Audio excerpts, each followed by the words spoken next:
গুরু গৌরাঙ্গ গুরু গৌরাঙ্গ গুরু গৌরাঙ্গ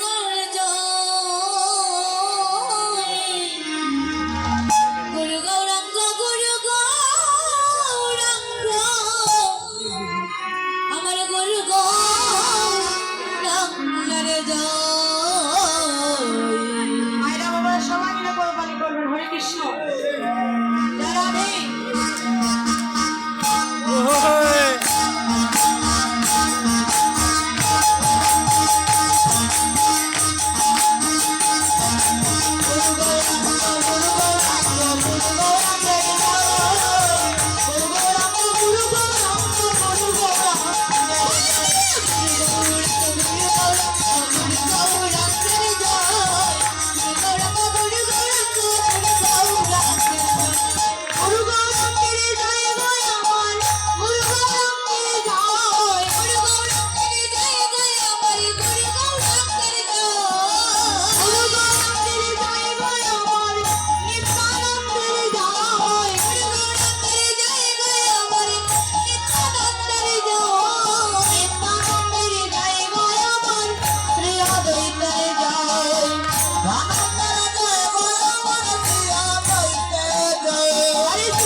উচ্চস্বরে করবেন।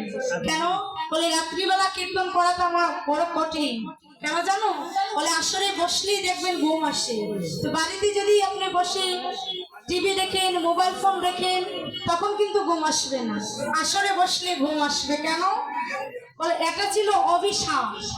কেন? কলির যুগে সেবা সঙ্গনে বসলে, সব কাজ করতে বসলে ঘুম আসবে। আমার রাবণের একটা ভাই ছিল, যার নাম ছিল কুম্ভকর্ণ। আর ওই কুম্ভকর্ণের স্ত্রীর নাম ছিল নিদ্রা দেবী। যখন ভগবানের রামচন্দ্র ওই কুম্ভকর্ণকে বধ করলে, তখন নিদ্রা দেবী বলেছিল, প্রভু তুমি অকারণে আমার স্বামীকে বধ করলে, আমি তোমায় কথা দিলাম যেদিন তুমি হরিবাসরে কি কৃষ্ণ বলে নাচবে, ভক্তদের সঙ্গে নিয়ে কীর্তন করবে, আমি সেদিন তোমার ভক্তির নয়নে নিদ্রা দিয়ে আসবো। তাই সবার চরণে নিবেদন যেন নিদ্রা দেবী কাউকে না আশ্রয় করে। যদি দেখেন কারো সাইডে কোনো মা, কোনো বোন, কোনো বাবা, কোনো ভাই যদি দেখছেন ঝিমুচ্ছে ঘুমানোর জন্য, তখন কানের কাছে গিয়ে হরে কৃষ্ণ জুড়ে বলবে, দেখবেন ওই হরে কৃষ্ণের দ্বারা নিদ্রা দেবী চলে যাবে। নিতাই গৌর হরি বল। তাই আজকে আমি লীলায় প্রবেশ করছি বাবা, আলোচনা না করে। কারণ এখানে যারা যারা এসেছে সবাই হচ্ছে আমার রাধারানীর মরমী ভক্ত। তাই মরমী ভক্ত বিনা কখনো মনের কথা বলা যায় না। আজ রাধারানীর সেই মরমী ভক্ত আপনারা সবাই, আপনারাই হচ্ছে রাধারানীর মরমী ভক্ত। কারণ মরমী ভক্ত বিনা কখনো রাধারানীর সেময় অবিচার লীলা সাধন করা যায় না। তাহলে কি বললাম? বলে মরমী ভক্ত